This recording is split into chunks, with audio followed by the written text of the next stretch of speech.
This is the delivering same man It's who all told set you up. by Easter this would be gone away.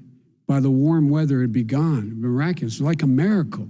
And by the way, maybe you could inject some bleach in your arm, and that would take care of it. This is the same man. That was said sarcastically, That was and you him. know that. I That was said sarcastically. And so here's the So last night, as you guys know, President Trump and Joe Biden had their first presidential debate, and this thing was a train wreck from the jump. But I have to say that Biden was the clear winner, and this isn't because he had a spectacular performance, but it's rather because Trump's idiocy and his lack of decorum was on full display. And what I mean by that is that Trump was just constantly interrupting throughout the night, not getting Biden a chance to rebuke some of the things that were coming out of his mouth. And another winner of the night was the moderator, Chris Wallace. And in all fairness, I thought that this would just be a bunch of softball questions because Chris Wallace is, I believe, a host of Fox Business.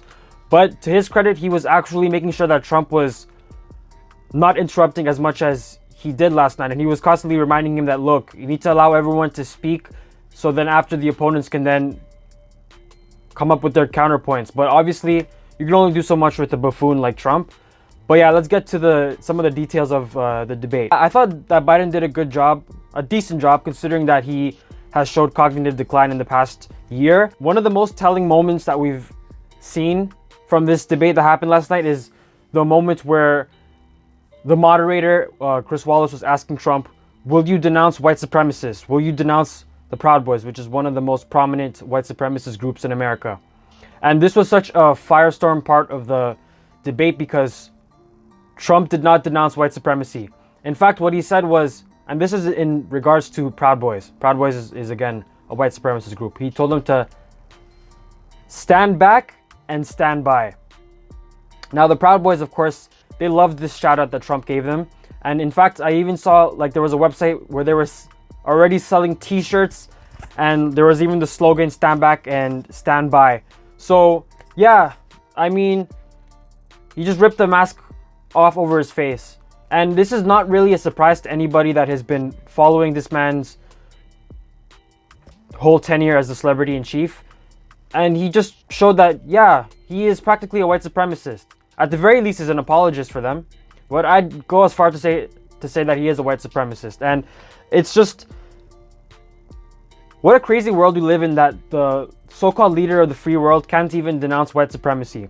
And in this exchange, Trump was saying how, you know what, look, most of this extremism, most of this rioting, looting, it's coming from the far left, okay? And he was just saying how, like, it's coming from Antifa, okay? And Biden rightfully said, no, Antifa is an ideology. It's not a group. And even Trump's FBI director, or the director of Homeland Security, was even saying that, yeah, this is not a group. This is an ideology. If you hate fascism, then guess what? You're part of Antifa. So that was one of the most shining moments from Biden in the debate, and one of the rare moments where he's actually telling the truth. But anyways, another important part from this debate was when Trump was basically downplaying his mishandling of the pandemic. He was saying how we're doing tremendous, we're doing great. He was talking about how they're already doing therapeutic treatments for the pandemic, for the virus rather, that there should be a vaccine in the coming weeks. And he brought up how Biden would have done a terrible job. He even brought up how he mishandled the swine flu pandemic, which happened under the Obama administration. But of course, Trump is a dingbat, and he doesn't realize that back when H1N1 was a pandemic, Biden was the vice president. He wasn't the lead of the federal response to that. Also, you just can't compare COVID-19 to swine flu. Swine flu killed, if I'm not mistaken, about 12,000 Americans.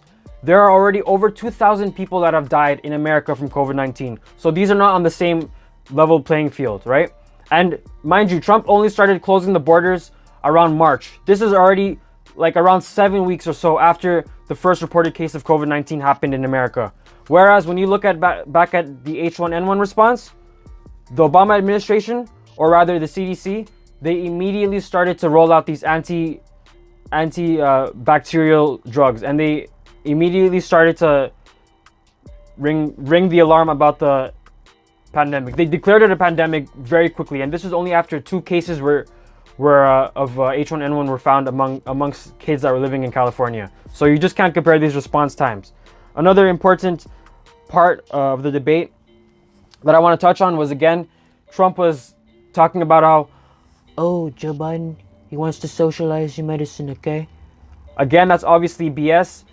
Biden has repeatedly said that he is not in favor of a single-payer healthcare system, also known as Medicare for All. He's always gaslighted Bernie Sanders whenever they were having the primary debates and that whole fiasco. He's always talking about how, oh, how are you going to pay for it and all these kinds of things. So again, this is another flat-out lie by Trump.